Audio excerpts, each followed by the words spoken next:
mafsadat tidak diterapkannya syariah di dalam bidang politik dan ekonomi. Kita sekarang ini kaum muslimin sedang dalam kondisi sebenarnya tidak baik-baik saja.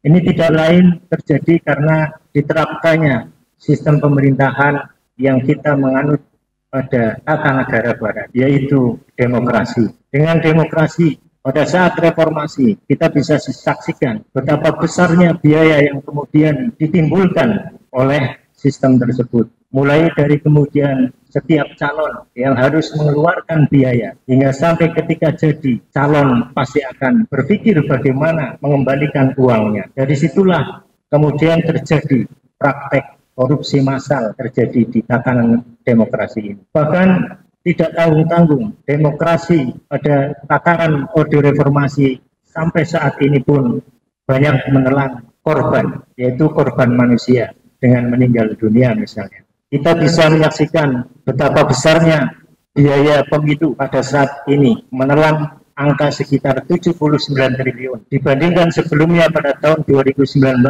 sekitar 24,9 triliun. Sebelumnya tahun 2014 7,8 triliun. Ini cukup besar. Alih-alih hal ini bisa menata politik kenegaraan, ternyata ini tidak memberikan dampak yang baik terhadap negara. Bahkan kondisi ekonomi pun tidak baik-baik saja. Sementara kemudian keuangan negara dari normal ideal potensi yang mestinya harus bisa digunakan untuk membagi kesejahteraan rakyat, jika tidak kemudian dikorupsi potensinya. Satu orang per Indonesia itu sekitar 20 juta mendapatkannya. Akan tapi kemudian banyak sekali potensi-potensi yang kemudian digelapkan. Walhasil hingga akhirnya banyak sekali kesejahteraan masyarakat tidak terjadi.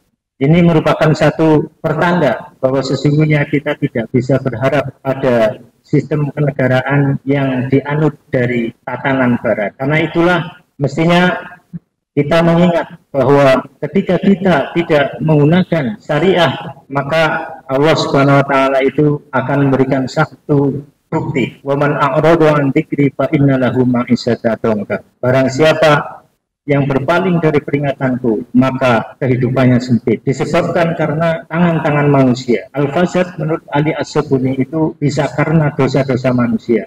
Karena itulah barangkali perlu ada satu sistem alternatif yang bisa nanti memberikan satu pencerahan atau perbaikan kepada kehidupan dalam kondisi sekarang ini.